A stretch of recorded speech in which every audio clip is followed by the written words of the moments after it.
Right, it's my time to interview Joe now. So this morning I put on our community Facebook group, send me some questions. What do you want to know from Joe? And I'm going to get my own back on now. So Joe, I've got some quick fire questions here. People that know me know there's going to be no quick fire. I like to talk. Joe never shuts up. So I'm going to start with, I have to start with this one. Do you look after your passport? Who's that? Donna. You stick to your stilettos and bikini, Donna. So there's a bit of a backstory to that I had a planned trip to Dubai and I never got there because of a damaged passport. I won't go into too many details, but no, I still don't look after my passport, to be honest. Lesson learned. Right, this is a genuine question. Though. This is from James New. At what point did you stand back and think, this is going to change people's lives? James New, like, getting me all over. That's a nice question. Yeah, I know. James hasn't put that. I suppose, like, for me, it was 18 years ago. Like, I know that sounds really cliche, but obviously I've been in the industry for 18 years, and it was 18 years ago when I started working with people that I realised you could make a significant impact by changing the way someone looks and the way someone feels. But 11 years ago is when the programme, habit-based programme, was essentially formed. And Karen, she's still on the programme now online, she's come back and worked with me online, but I worked with her very, very closely. It was 3 to 4 sessions a week, daily comms on WhatsApp, and it was probably the first time that I kind of stopped taking one-off payments and started working with people closely. And I realised that you needed to work with people closely, you needed to build a relationship, you needed to support them outside of the gym, and if you do that, you can change people's lives. So it was probably 11 years ago, but as we spoke about previously, like, I don't really think about it. I just focus on the next client result, and then... Which is crazy because you have genuinely changed so many people's lives. However, with that, Emma and Stephanie want to know, and Laura want to know, why do you make them do so many burpees? It's a bit harsh. If you're on the home-based programme, it is one of the quickest ways to get your heart rate up, and it's a full body exercise. Genuinely what you find with people that train from home, our programme is based around upper body, lower body, and then some kind of conditioning. So we know that people are going to be in a calorie deficit, we know that they need to build muscle or hold on to as much muscle as possible, but on the conditioning, it's the easiest way to make people work really hard at home.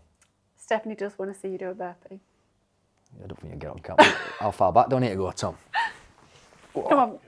Got my best couture club on. There we go. To the floor. I only ever go to the floor. Right, you can give up. Right, Fiona wants to know, do you get imposter syndrome? And if not, how do you manage that? Or if you do get it, how do you manage that? Yeah, so I just brought it up briefly on the podcast. No, I don't. I've been in the industry a very, very long time, and I've worked with a lot of people and done pretty much everything there is to do. So I started literally on £2.88 an hour on an apprenticeship scheme and worked there for 3 years, did all my qualifications, then went to university, worked with all kinds of different people. So I think if you've done everything to the best of your ability and you've been through everything, you don't get that imposter syndrome. I would say when I transitioned online, probably one of the only times I've got it, and I've spoke about this quite a lot, is Kelly.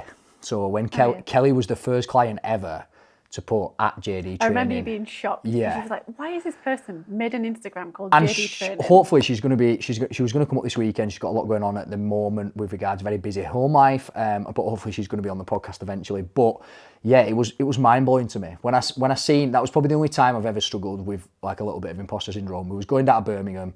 I was going to an event there and I just put on the group, like, anyone in Birmingham, do they want to train? And like 6 people come and trained. And yeah, Kelly would put Kelly at JD Training in an Instagram handle.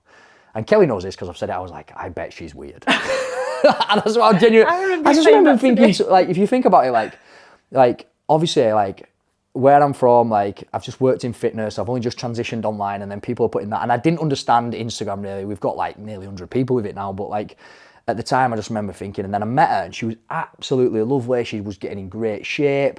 She was like really confident in the gym. And I was like, why would someone like that do that? And then the other one, which was massive as well, and again, we'll talk about on a podcast, so I don't want to talk about it too much, but was Catherine. When I spoke to Catherine had gone under the radar. She'd then come to one of the events. I knew who she was, obviously, from speaking to her on the app, but she wasn't a major personality. And I remember sitting next to her at one of the events when we were getting some food. and everyone was talking. I remember like she was getting a bit emotional and she was like, I sold my car to do JD training. And I was just like, what the fuck? Like, what? I stopped on the... Did you not refund her? Yeah. Well, yeah, don't say that on camera. Yeah, but also as well, like I remember stopping on the way home from Birmingham and just having that realisation of like, probably when people say, have you ever impacted people's lives? I was like, wow, do you know what I mean? Like, I didn't understand it because for me, it's just what I've done. But yeah, they're the 2 times where I've probably had it. Okay. Joanne wants to know, would you rather never have eggs again or never have caffeine? Never have eggs. For anyone that doesn't know, I'm not going to start telling you on camera, like, everyone's got a vice, as people know. Your personality is built by caffeine. I don't drink, I don't smoke, I eat very, very good. I train twice a day, but my vice is definitely caffeine, so yeah, it would have to be eggs all day. It's your personality. Carol wants to know, what's the best piece of advice you've ever been given? I will be offended if this is not my advice. Best piece of advice I've ever been given. You don't really give me advice. I'm joking. You drip feed. It's probably not advice, but it's one that I probably use all the time now. I use it in the conversation that we had, is when I worked with Paul Mort, who is a personal development coach, and he said to me, what would you need to have achieved in the next 16 weeks? If we were to sit down and have a conversation like this in 16 weeks, what would you need to have achieved for this to be the best investment that you've ever made? And that's kind of one that I use all the time with clients now, especially one-to-one.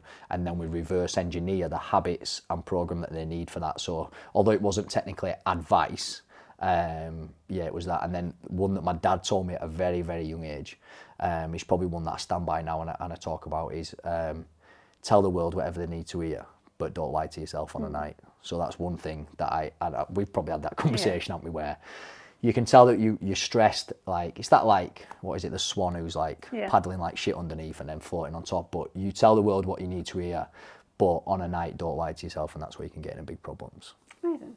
Okay, so if you could travel back to day one of your startup and have a 15-minute conversation with your former self to communicate any of the lessons that you've learned, with the intention of saving yourself mistakes and heartaches, what would you tell yourself? Nothing. Absolutely nothing. I think you've got to go through all of it. Like, you've got to go through all them lessons. You've got to make mistakes. You've got to go through all that. I think that's one of the reasons I don't have imposter syndrome, is because I've literally been through all of that. Yeah, I don't think there's anything that I'd tell myself. I'd just probably enjoy it more, which is a bit deep in it. But you definitely need to do that. Yeah, it's something we say this all the time. Yeah, it's something that I don't do, and it's something that's really, really difficult to do when you're really in the moment. You've got momentum. We never get any natural downtime. I've not built a team or anything like that yet, so yeah, probably enjoy it more. But again, in the moment, you don't even know what it was going to become. Do you know what I mean? Like, so. I did tell you. Angela says, "What's your biggest challenge?" In life or in business? Let's go with business. Let's go with JD training. I think you would massively agree with this one. Trust and delegation. Oh my God. Trust and delegation. Like, people are always like... I don't know why I could have answered that one for you. Yeah, I don't like... People are always like, and I laugh all the time, people are always like, oh, can you tell Joe this? As if it's not me you're talking to. And I think it's now grown that big that people don't necessarily expect it to be me all the time, but it actually more or less is. So, trust and delegation, building a team. I hate saying that to you because you've been telling me for years, but yeah, trust and delegation. This is another one that's quite funny, knowing you. What's your 5 and 10 year vision? I ain't got a 5. You don't know what you're doing tomorrow. No. I make a to-do list every single day, and I don't think past it. But I say this to you all the time, don't I? Like, genuinely, people don't know behind the scenes what it's like to run a business, especially a business on this scale, especially that involves a lot of, let's say, service users. I use clients, obviously, but service users, and you're adapting every single day. You're trying to obviously become the best you can, run events, whatever. I genuinely believe if I sat down and planned out my week or my month, I'd have a nervous breakdown. I keep telling you need to build a strategy for next year, and you keep telling me you'll think about the day when you wake up. No, I am getting better because we are going to plan out the events. But for example, like, obviously Farmer Strong last weekend, podcast this weekend, Total Ninja Warrior the weekend after. In between that, we're doing an intake tomorrow. If I sat down and planned out my finances, planned out any of it, like, I would probably have a nervous breakdown. So I just get up, attack the day, win your morning, win your day, win the day, win again tomorrow. If you win more than you lose, you'll do all right. Okay. Last question is, what is your biggest inspiration? Oh, it's 2 questions. What's your biggest inspiration and what's your favourite meal? Favourite meal? What is my favourite meal? Is probably chicken wings. Yeah, there's no gourmet restaurants. There's no 10 courses. A really good portion of barbecue chicken wings is probably my favourite meal. My biggest inspiration? It's probably my kids in it. So like for me, it's not even just kids. It's on different levels. It's to be the example. I talk about it all the time, and it's to be the example. It's to be the example to your clients, back from where you're from, even to your parents, to your kids. Like for people to look and go, they don't have to particularly like me, but they have to kind of respect and go, well, yeah, like he's done right. Do you know what I mean? That's one of the things. Obviously, without going too deep into religion and stuff like that, I genuinely believe that. 2 things, that one day you'll meet your creator and you'll be weird for your good and your bad. So try do more good than you do bad, which I'm working on. And then lastly, someone said to me quite recently, he was a religious guy, was like, if you imagine what hell's like, is you imagine the shaitan, which obviously we call the devil, comes and he reads off what you were actually capable if you'd have tried. And I would hate to get to that moment and go, yeah, like if I'd have just tried a little bit harder, if I'd done a couple more days, that I could have achieved this. So yeah, that's, I suppose, my biggest inspiration. I'm not going to say that you work harder than me, but you definitely work harder. I definitely work harder than you. I don't work as smart. I definitely don't work as smart, nowhere near as smart. Yeah. But I don't think, I genuinely would, and this is why I wear people say about imposters. I've been through it all. Like, we're going through it at the minute, as you well know, with advertising. Like, I've been through it all, and I live it, and I do the hours, you know what I mean? There's been 18, well, when the app broke, I remember the app breaking, and everybody's calories getting wiped, and when you've got 400 clients, it took from like, you were away fucking sunning yourself in Barbados, fuming, sending me messages. Yeah, and the app broke, and like losing 400 clients calories, and they will never know, because we lost them at like 9-10 o'clock and they were fixed by 4:45 when people were getting up. And yeah, so when you've done that amount of work, it's impossible to have imposter syndrome. And also as well, like, this is the first time I've been out of JD training. I was shocked to see that you were not in JD training today. For people that don't know, like, I've got like 2 outfits. One's JD training, and number 2 is Couture Club, because I know the guy that is the owner. So yeah, so like, I live and breathe my business. It's on your phone, it's every day, it's 24 hours. So yeah, I never get imposter syndrome. You're just a walking advertisement. Okay. No, Thanks, Joe. Hopefully that gives you a bit more of an insight into Joe.